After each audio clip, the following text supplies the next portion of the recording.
Telugu digital media network లో political కేటగిరీలో number 1 కేవలం 72 గంటల్లో 1,50,00,000 వ్యూస్ పైగా పాపులర్ టీవీ నెట్వర్క్. మీ పేరన్నా? నాగరాజు. ఏం చేస్తారన్నా? వ్యవసాయం చేస్తాం. ఓకే. ఇప్పుడు అసెంబ్లీ ఎన్నికలు అయిపోయింది. ఇప్పుడు వచ్చేది లోక్సభ ఎన్నికలు.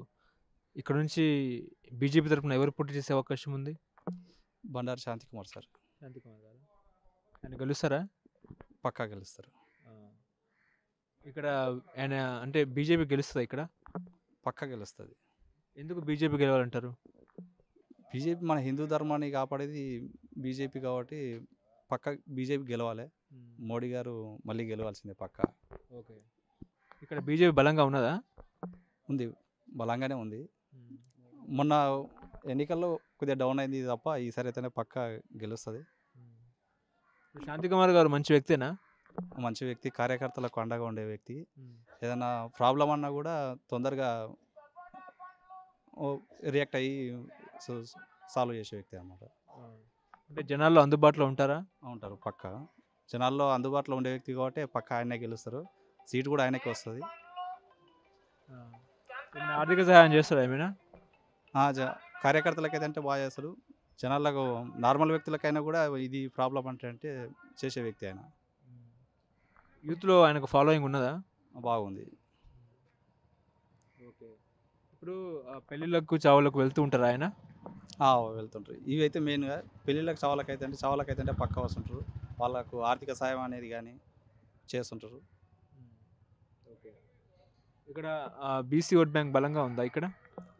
మెయిన్గా ఉన్నదే బీసీ ఓట్ బ్యాంకే. బీసీ ఓట్ బ్యాంక్ మెయిన్గా ఉండేది. గత పాలకులు ఎంపీలుగా ఉన్నప్పుడు ఏమైనా అభివృద్ధి చేశారా మీ ప్రాంతానికి? ఏం చేయలేదండి, చేయలేదు. ఇప్పుడు ఇతను చేస్తారా నమ్మకం ఉందా? ఉన్నది పక్కా. లోక్సభకు పంపిస్తారా మరి? పక్కా గెలిపించి లోక్సభకు ఖచ్చితంగా పంపిస్తాం. ఏమనుకుంటారు జనాలు, ఊర్లో జనాలు ఏమనుకుంటారు? ఏ పార్టీకి ఓటేద్దాం అనుకుంటారు? ఏ వ్యక్తిని మంచి చేసే వ్యక్తిని ఎవరు అని అనుకుంటారు? శాంతికుమార్ సార్ గారినే ఎన్నుకోవాలని అనుకుంటున్నారు. ఖచ్చితంగా అయితే అంటే బీజేపీ, వేరే ఆప్షనే లేదు. బీజేపీ పక్కా గెలుస్తుంది. మీ పేరండి? మా పేరు కృష్ణయ్య సార్. ఏం చేస్తారండి? ఎంఏబిడి, ప్రజెంట్గా సంగీత్ టీచర్. సంగీతాన్ని నేర్పిస్తుంటా, అన్ఎంప్లాయ్. ఇప్పుడు మీరు అసెంబ్లీ ఎన్నికలు చూశారు, ఇప్పుడు వస్తున్నది లోక్సభ ఎన్నికలు. ఇక్కడ ఏ పార్టీ గెలిచే అవకాశం ఉంది? 100% బీజేపీ గెలుస్తుంది సార్. ఇప్పుడు బీజేపీ ఎందుకు గెలవాలండి?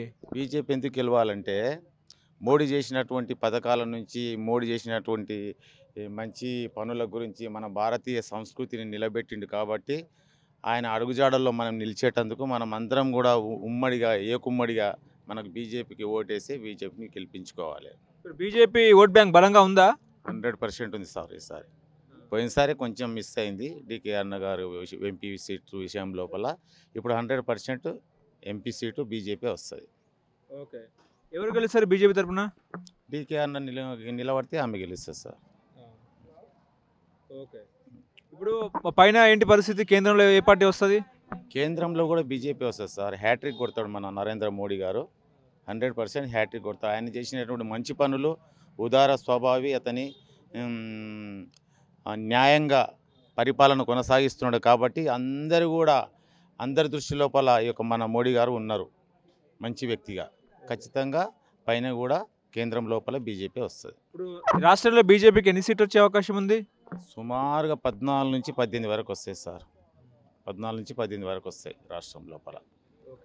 కేంద్రంలో ఎన్ని సీట్లు వచ్చే అవకాశం ఉంది బీజేపీకి? సుమారుగా 450 వరకు వస్తాయి సార్ కేంద్రం లోపల. పైన రాహుల్ గాంధీ ప్రైమ్ మినిస్టర్ అయ్యే అవకాశం ఉందా? లేదు సార్. ఎందుకంటే మోడీకి ధీటైన వ్యక్తి కాదు. మొత్తం అపోజిషన్ ఉన్నాడు. మన భారతీయ సంస్కృతికి రాహుల్ గాంధీ గారు అపోజిషన్ ఉన్నాడు. మన భారతీయ సంస్కృతి ఎలాంటి ఆయన లోపల లేదు, విరుద్ధంగా ఉన్నాడు కాబట్టి రాహుల్ గాంధీ గారు రారు. పైన మోడీ గారే వస్తారు 100%. మొన్న అయోధ్యను ఓపెన్ చేశారు కదా, మంచిగా ఉన్నదా?